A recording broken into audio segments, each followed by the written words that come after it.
Welcome, everybody. I hope you're doing well, especially after that unbelievable display last night called a presidential debate. ABC, what do you say to what ABC did there? All right, I'm not going to get in, break down, and analyze the details of what happened to that debate. It's all over the internet right now. There are a lot of people out there, in fact, even in the middle, more moderate, and even some on the left who've come out and said that they're very unhappy with the way ABC handled it. I mean, it was like a 3-on-1 sort of situation there against President Trump. Now, I say this really with this idea here that the title of this video, are we ready for Kamala to be the president? Look what happened. Okay, look what happened right there with what they did, the manipulation, the mainstream media. And this is not a surprise, and no one should be surprised. If you watched the debate last night, and you were discouraged over it, as I know many were. I was discouraged a little bit. I didn't even watch it. I watched some of the highlights later because I had a really good idea what it was going to unfold like, that they were going to do something to twist it and try to bend the thing out of shape. Don't put so much stock in this presidential election with regards to the way the country goes or the future of the country and the world. And I say that because there are a lot more pieces of this big puzzle that are unfolding and that are really involved in. We just had an interview with Father Dan Rehill on the U.S. Grace Force podcast. It comes out later today. And he talks about how, as an exorcist, he's a priest, exorcist in the Diocese of Nashville, Tennessee. And he talks about how there is an unprecedented level of evil active in the world. He said it is at a whole different level now. The warnings that have come from heaven through our Blessed Mother have been incredibly clear that we have a disobedient age right now that we're living in the world that is worse than even the time of the flood, the great flood, or Sodom and Gomorrah. There is something that is unprecedented with regards to diabolical demonic activity in the world. So let's not be so shocked and surprised when we see something like that debate last night. However, the title of this video, while it sounds like a little tongue-in-cheek, it may be something we have to kind of get ourselves prepared for. Why? Because of the lies, the manipulation that's coming from those out there who simply do not want to see President Trump back in office. They tried to kill him, right? Assassination attempt. And it looks very much, I mean, without actually knowing the facts and the evidence from the inside, I don't think any of us can claim that. It looks very much like the conspiracy behind this, the attempt of those on the inside in various ways. It wasn't just some random guy who just had a hate and decided to fire off some rounds. There's so many pieces of that points to something much, much bigger, much deeper, much more nefarious. So here we sit, and within the last hour or two, what's come out of the news, you'll see, we're going to put this tweet up on the screen. This is an image that's out floating around. AP has reported on it. ABC has reported on it. Of all people, ABC.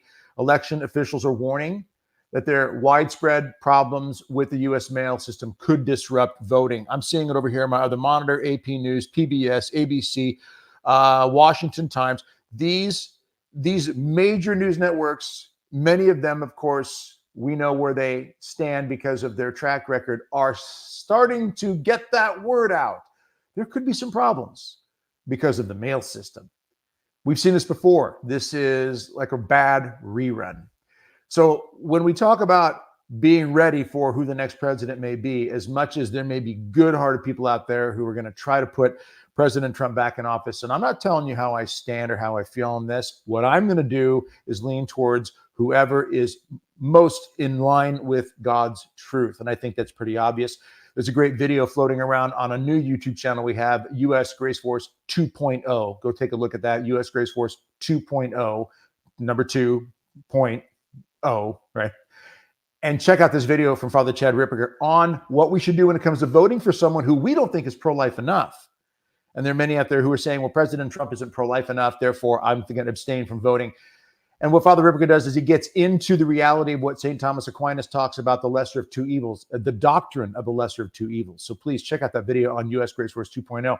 But I also want to encourage you to go out to brcoalition.com/enroll and sign up until the end of this week, September 13th. We have an amazing offer about getting better prepared. And look, when we're looking at the possibility of Kamala Harris being the president, and we know with her record, leaving the border wide open, we've got Venezuelan gangs now that are ramping up in the United States. You may have heard of what happened in Aurora, Colorado, when Tren de Aragua actually took over an apartment complex there. And the fact that they had been told by their higher ups in Venezuela, this is a prison gang, by the way. These are former prisoners from Venezuela who were now in our country. And a lot of them, how'd they get here? Well, because the border czar, the woman running for president for the Democrat Party, basically did nothing to secure the border, as, of course, we saw with most of the Biden administration. What's happened now? They're being told by their higher ups, the Venezuelan gangs, to start shooting at cops and create more chaos. And it was just reported yesterday in the news that in El Paso, Texas, they've taken over a hotel. So this sort of thing is ramping up. It's going to get worse, everybody. If we don't see the trajectory of this, we're not paying attention. Unless God steps in and decides to stop things as they are. So again, we encourage people to go out, brcoalition.com/enroll. Right now, do this before the end of the week. Sign up. It's an amazing deal. There's a link in the description. We took all of the effort that we put together to try to help people be better prepared spiritually and naturally, and put it in one major package with an amazing discount on it. Go check it out, please. brcoalition.com/enroll, link in the description. But we've got to be thinking about what's going on in the world and pay attention. What we saw last night in that debate is a perfect example of how the manipulation is going to continue. And then again, these news stories now, election officials warning of widespread problems with the U.S. mailing system that could affect the election. Oh, surprise. Now, I don't want to sound facetious about this, sarcastic, but what I want to make the point is, let's not, again, be shocked by this, and let's not put all of our stock in this election of the president. It is important. It is absolutely important that we do what we can. Locally, though, look at your local elections. Look at your sheriffs, okay, in particular, county sheriffs. That's an enormously important piece of our country.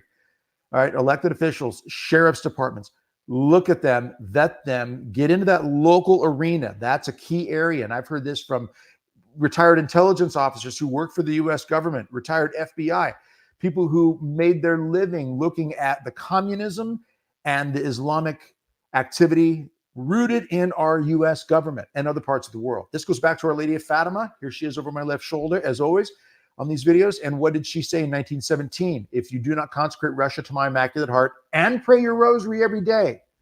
Notice that key part about every day. If you don't do this, Russia will spread the error of her ways. So we've all got to look at ourselves first and foremost and ask the question, am I doing what she asked me to do? Am I praying that rosary? And that's something Father Dan Rehill mentions in the U.S. Grace Force podcast that's coming out later today. He says, don't just pray one. If you can, pray 2 or 3 in a day. Most of us have the time for it. I know I do. I pray several a day sometimes because I can, and I don't want to sell short the power of that prayer. So again, with everything unfolding like it is, first and foremost, we got to deepen that prayer. We've got to respond to what our Blessed Mother has said in Fatima. I can say this over and over every day. We all could to one another to remind us of the importance of it, to not take it lightly. And so, of course, someone will say that to us, who will say, oh yeah, I already know that. But are we doing it? And are we committed to it? Even when things are really, really hard, because a lot of times when things get tough and I'm tired and I don't feel like I'm getting anything out of my prayer, I'm a little less likely to do it. Those are the times we got to double down, buckle up, and get in there and get it done. It's like working out. I raised my kids telling them this very point. Even when you're tired, still get that workout done. Even if you lighten it up a little bit, shorten it a bit, but get in there and get it done. You'll have the victory in your head. You have the victory for the sake of your health. You'll have accomplished something, even if it's half the length of your normal workout. But get it done. Win that victory. Same with praying that rosary, but on a deeper, more spiritual level, it's a different kind of victory. It's not only a victory for our own personal lives, our own personal souls. It's a victory for the bigger picture, such as an election of the country. The Blessed Mother has promised she's not going to let us go if we cling to her. We've got to be faithful when it comes to that. We've also got to be ready naturally, though. So again, I cannot encourage you enough. And this is something Bishop Strickland, in an interview we just had with him, which we're going to be sharing on Friday, some pieces of that. He even says clearly, you've got to be thinking even naturally where we are in the world today. So I can't encourage you enough to go out to brcoalition.com/enroll, especially before the 13th, the end of the 13th. We picked the 13th largely because it's an anniversary of the second to last apparition of Our Lady of Fatima. We have a great deal out there for you to help you on a natural level get prepared too. It starts with the spiritual. It starts making sure that our hearts and souls are in the right place, sacraments, prayer, and so forth, fasting, all these beautiful pieces. But it also means on a natural level, we take the steps that we should and could while we have time. Remember, the worst time to start digging a well is when you're already thirsty. Okay, the worst time to get prepared for a crisis, for a government issue, for a collapse of our power grid, or any of these types of things that have been threatened and warned, the rise of warnings of World War III, the worst time to get prepared for any of that sort of stuff with a little extra food, water, shelter, medical defense, starting to communicate with people in your neighborhood and your family to get on board with these things. Worst time to do that is when those problems are unfolding. Best time to do it is right now. So let's get on board spiritually and naturally and get better prepared.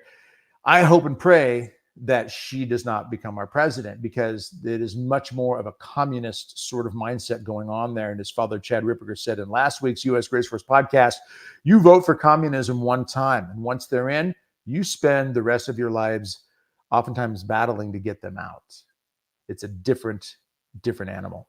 So let's get on board with what's right, what's godly, what's holy, what's true. Let's stay close to our Lord. Let's be spiritually prepared and naturally prepared.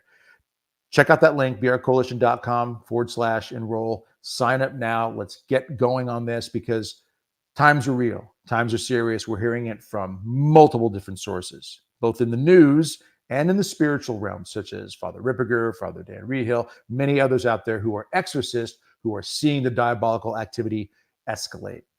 Let's be ready to fight. Let's do it the way God wants us to do it. Let's be spiritually prepared and naturally. God bless and strengthen you. Look forward to seeing you again soon.